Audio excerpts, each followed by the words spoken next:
Alhamdulillah alladzi an'ama alaina bi ni'matil iman wal islam.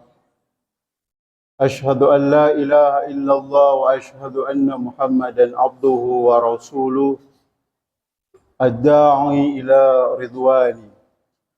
Allahumma salli wa sallim wa barik ala sayyidina wa habibina wa syafi'ina wa maulana Muhammadin wa ala alihi wa ashabihi ajma'in amma ba'd. Faya ayyuhal hadirun usikum wa nafsi bitaqwallah. Ittaqullaha mastata'tum. Wa inna akramakum indallahi atqakum. Qala ta'ala fi kitabihil karim, a'udzu billahi minasy syaithanir rajim. Ya ayyuhalladzina amanu ittaqullaha wal tanzur nafsum ma qaddamat lighad. Wattaqullaha innallaha khabirum bima ta'malun.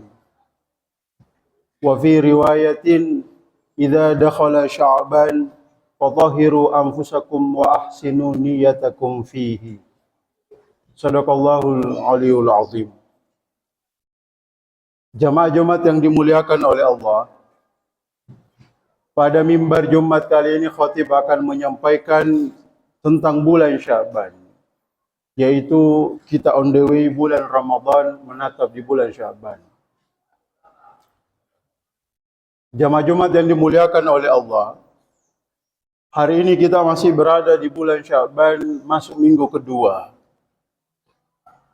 Itu berarti menapaki jalan pintu gerbang Ramadan itu kian dekat. Mungkin kurang lebih 3 minggu lagi kita akan masuk pada gerbang bulan Ramadan. Yang sebenarnya ada 2 pintu gerbang sebelum kita masuk sampai di Ramadan. Yang pertama adalah bulan Rajab yang sudah berlalu, dan kedua adalah bulan Sya'ban. Dan 2 bulan ini Allah masing-masing memberikan keistimewaan bagi hambanya sebagai bentuk motivasi atau renungan agar kita manusia meningkatkan kualitas hidup kita, agar kita manusia menaikkan level kualitas hidup kita semakin dekat dengan kebaikan. Misalkan kalau kita lihat bulan Rajab itu, kata Imam Al-Ghazali, maknanya salah satunya adalah al-asad, yang berarti dicurahkan atau tercurahkan. Itu berarti di bulan Rajab Allah telah mencurahkan rahmatnya kepada siapa? Pada alat taibin, pada hamba yang mengaku berdosa, hamba yang mengakui kesalahannya, hamba yang ingin segera bertaubat dari segala dosa dan kesalahannya.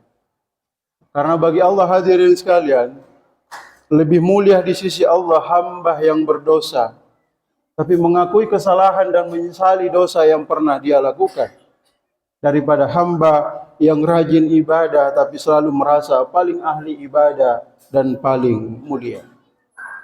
Sehingga para ulama kita mengatakan bulan Rajab itu adalah syahrul istighfar, bulan di mana menaikkan kualitas hidup kita untuk banyak-banyak mengakui salah dan dosa kita.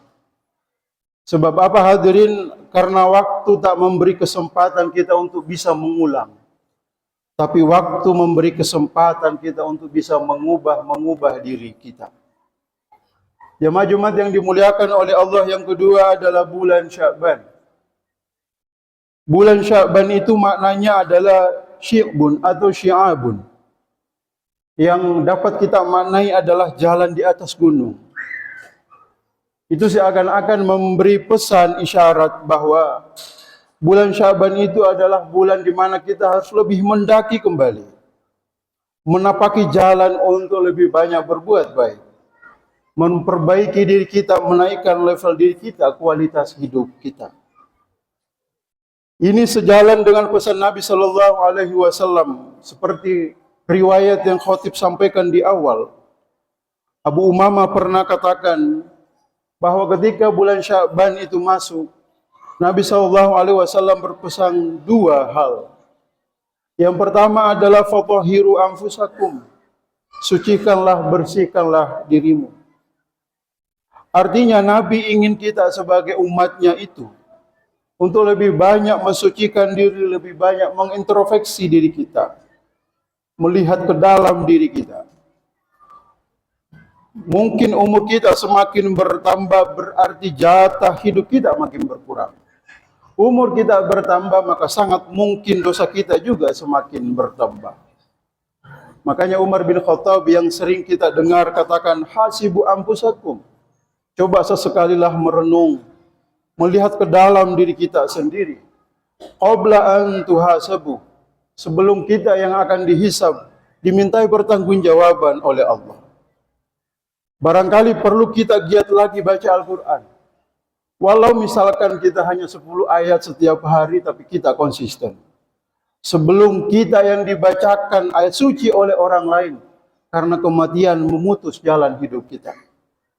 Mungkin semangat kita perlu didorong lagi untuk datang menyeru panggilan Allah di masjid 5 kali sehari itu, kalau kita punya kesempatan. Sebelum nama kita yang diumumkan di masjid, bahwa kita sudah tiada lagi-lagi jalan kematian memutus jalan hidup kita. Dan tentu hadirin, semua orang punya waktu yang sama 24 jam bagi kita semua. Semua orang punya kesempatan 24 jam yang diberikan oleh Allah sehari semalam untuk memperbaiki diri kita masing-masing. Khususnya khatib pribadi. Persoalannya orang berbeda-beda, Pak. Ada orang yang suka menunda-nunda untuk memperbaiki diri. Ada yang segera, ada yang agak lambat, ada yang menyegerakan, ada juga yang tidak peduli. Mungkin selalu merasa dirinya baik-baik saja, tidak ada apa-apa. Mengapa mengoreksi diri itu penting? Karena sebenarnya musuh kita itu bukan orang lain. Musuh kita itu bukan tetangga, lingkungan sosial kita, lingkungan pertemanan kita. Tapi musuh besar kita adalah diri kita sendiri. Nafsu diri kita sendiri. Makanya Nabi SAW katakan, ibda binafsi. Coba mulailah dari dirimu sendiri. Jemaah Jumat yang dimuliakan oleh Allah. Tentu kita semua sebagai manusia punya dosa. Punya masa lalu yang buruk. Entah itu diketahui oleh orang lain atau tidak diketahui oleh orang lain. Tapi semua itu, masa lalu buruk kita, apa yang kita pernah lakukan, dosa yang pernah kita lakukan, itu tak ubahnya seperti kaca jendela di rumah kita masing-masing. Hati yang sombong, hati yang gila pujian, hati yang penuh dendam, hati yang penuh rakus, ambisi, hati yang dengki, tidak senang melihat kesenangan kesuksesan orang lain. Kalau itu semua dibiarkan, maka hati itu dipenuhi nuktatun sauda. Seperti dia akan dipenuhi dengan bintik hitam karena bekas dosa dan kesalahan yang kita lakukan. Dan hati itu akan menjadi berkarat, hati itu akan keras, tidak mau lagi menerima kebenaran, semakin jauh dari kebaikan. Coba bayangkanlah kaca jendela kita, yang tak pernah kita lap, tak pernah kita bersihkan. Dibiarkan kotoran begitu, dibiarkan debu begitu menghiasi jendela kita. Hati manusia juga demikian. Jemaah Jumat yang dimuliakan oleh Allah. Pesan kedua Nabi adalah wa ahsinu niyatakum fihi. Perbaikilah niatmu pada hal-hal yang baik di bulan Sya'ban. Bagi umat Islam hadirin, niat itu sesuatu yang tak terlihat. Kadang hanya berbisik dalam hati kita, tapi justru itu kekuatan bagi kita dalam hidup ini. Kenapa? Karena niatlah yang menentukan kualitas ibadah kita. Niat pula lah yang menuntun jalan arah hidup kita. Niat yang baik akan berujung pada kebaikan. Tapi niat yang buruk akan berujung pada kesia-siaan dan keburukan di hadapan Allah Subhanahu wa taala. Tentu Allah itu tak langsung melihat salat kita.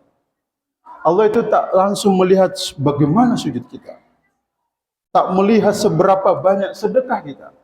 Bolak-balik kita umrah dan haji dan seterusnya. Pasti pertama kali yang ingin dilihat oleh Allah, apa yang terbersit dalam lubang hati kita, niat kita untuk apa? Makanya Umar bin Abdul Aziz itu, di dalam kitab Ihya Ulumuddin itu disebutkan. Umar bin Abdul Aziz dalam catatannya katakan, "I'lam anna Allahi ta'ala lil 'abdi." Bahwa pertolongan Allah pada hambanya itu, pertolongan Allah kepada manusia itu, ala qadri niyatihi, sangat bergantung pada kadar niat seseorang. Itu menandakan kalau apa yang kita perbuat disertai didasari dengan niat baik dan ketulusan, Allah juga akan mempermudah arah jalan hidup kita. Hidup yang diniatkan hanya dunia saja, ya mungkin yang kita dapatkan dunia saja atau kita tidak mendapatkan apa-apa. Tapi yakinlah, Nabi memberi pesan kepada kita, man kanatid dunya, siapa yang menjadikan dunia niatnya, tujuannya, prioritas utamanya dalam hidup ini, di benak pikirannya misalkan gimana caranya bisa kaya, apapun caranya tidak peduli bagaimana prosesnya, yang penting bisa kaya misalkan, gimana caranya bisa rumah kita lebih mewah ketimbang tetangga kita dan sebagainya. Kalau mindset kita, niat hidup kita hanya dunia saja, jalallahu faqrahu baina ainai, maka Allah akan menjadikan kefakiran di dua pelupuk mata kita. Artinya orang seperti ini akan selalu merasa tak cukup dalam melihat kehidupan. Semakin mendapatkan dunia, semakin ia gelisah dan merasa kekurangan. Maka sebenarnya doa yang terbaik yang kita minta kepada Allah adalah, ya Allah, berikan aku kecukupan dalam hidup ini. Allahumma kfini bihalalika an haramika. Sebagaimana doa Nabi. Kenapa yang kita minta kepada Allah adalah kecukupan? Karena mungkin saja banyak orang yang sehari-hari terlihat kaya dan merasa mewah dirinya, merasa kaya dalam hidupnya, tapi justru ia selalu merasa gelisah, merasa selalu tidak cukup dalam hidupnya. Dan doa yang terbaik yang kita minta kepada Allah adalah, berikanlah aku ketenangan dalam hidup ini. Karena mungkin saja orang terlihat senang dalam hidupnya, lengkap segala fasilitas, segala kekayaan. Tapi kalau kita dengar cerita hidupnya, curhat hidupnya, selalu tidak tenang dan gelisah dalam hidup. Jemaah-jemaat yang dimuliakan oleh Allah. Lantas mengapa Nabi itu memberikan motivasi kita di bulan Rajab dan bulan Sya'ban untuk menaikkan level hidup kita, kualitas hidup kita? Ini penegasan kepada kita bahwa sebelum kita sampai pada pintu gerbang bulan Ramadan, maka pastikanlah diri kita, kualitas hidup kita semakin baik. Karena bulan Ramadan itu kadzaib, seperti tamu yang terhormat yang akan datang. Kalau kita tahu Pak, di lingkungan kita akan datang esok hari seorang tamu yang terhormat, yang dihormati, maka langkah yang kita lakukan, siapkan adalah bagaimana menyambut tamu itu dengan sebaik-baiknya, semaksimal mungkin sebagai bentuk penghormatan. Karena bulan Ramadan adalah syahrul ummati, kata Nabi, bulannya umat manusia, umatnya Rasulullah, di mana mereka mendapatkan kebahagiaan, mendapatkan keberuntungan. Maka mari kita semua memastikan diri kita sesuai dengan kemampuan kita untuk memperbaiki kualitas hidup kita. Barakallahu li wa lakum fil Qur'anil azim wa nafani wa iyyakum bima fihi minal ayati wa dzikril hakim. Taqabbalallahu minni wa minkum tilawata innahu wal ghafurur rahim. Waktu bangkit jiwaku